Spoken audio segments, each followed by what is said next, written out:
Shalom Lakah. Hello, friends.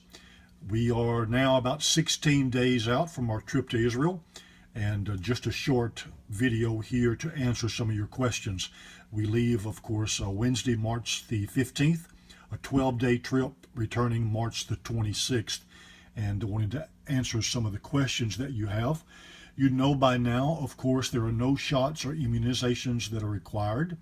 Passport is the only documentation that we need.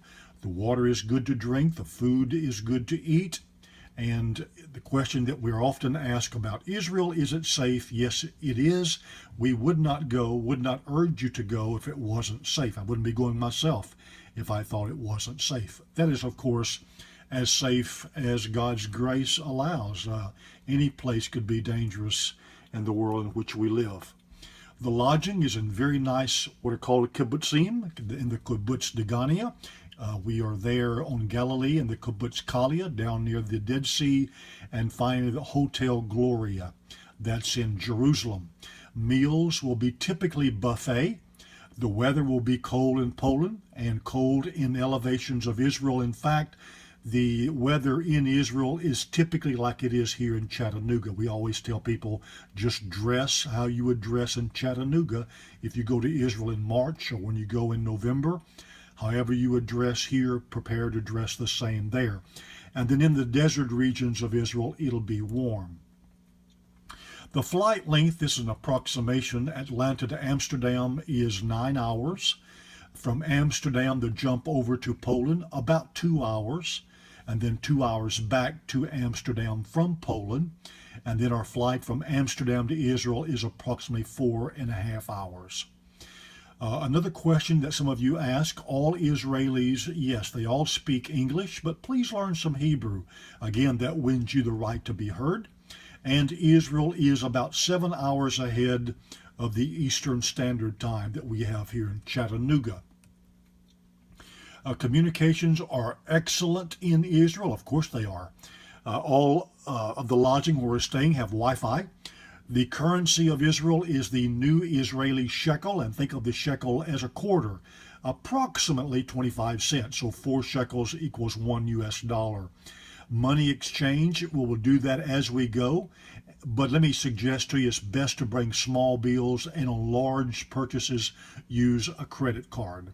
You get a better exchange rate and just secure purchases too that way. We will have 10 hair dryers for the women who need those, and curling irons. I have not yet heard from Bill Rogers, who's helping us with this. Once we reach Degania, Bill will meet us there with these, but you will need to reimburse CMI for the purchase of a hair dryer, as we are reimbursing Bill for buying those. We would suggest that you bring cash money for about 4 or 5 lunches. The lunches around Galilee are provided as a part of the trip. Paul and Patty Karpinka will be with us, and they will have with us on the bus the picnic lunches. Once we leave Galilee and go down to the Dead Sea and to Jerusalem, we'll do lunch as we go. So bring some monies for that. And about $12 is a good guesstimated number to use for the lunches.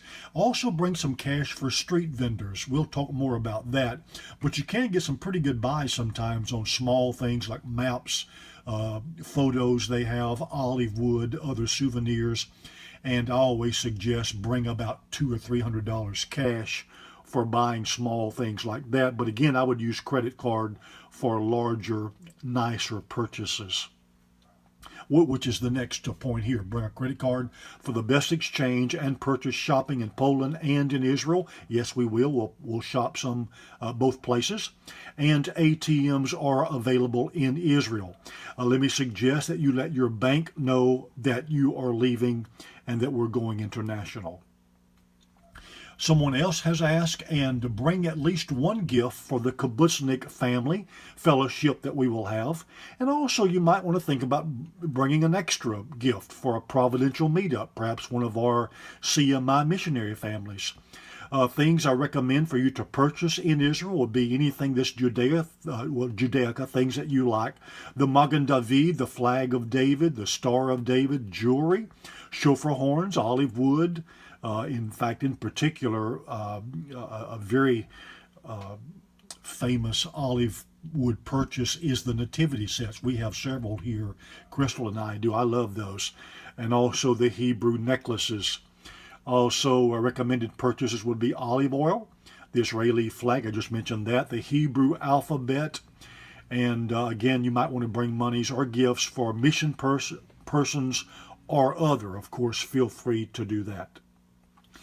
And let me also suggest that you make sure that you weigh your luggage, a 50-pound limit, and you're also allowed one carry-on. Ladies, you can also, beyond the carry-on, have a purse or a bag. Everyone will be given a final itinerary once we reach the Atlanta airport. We depart the Brainerd Baptist Church at 6 p.m. Wednesday, March the 15th. And another suggestion here is that your carry-on should have at least one extra set of clothes just in case you lose your luggage.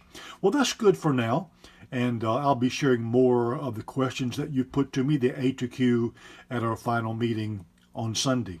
Thank you very much.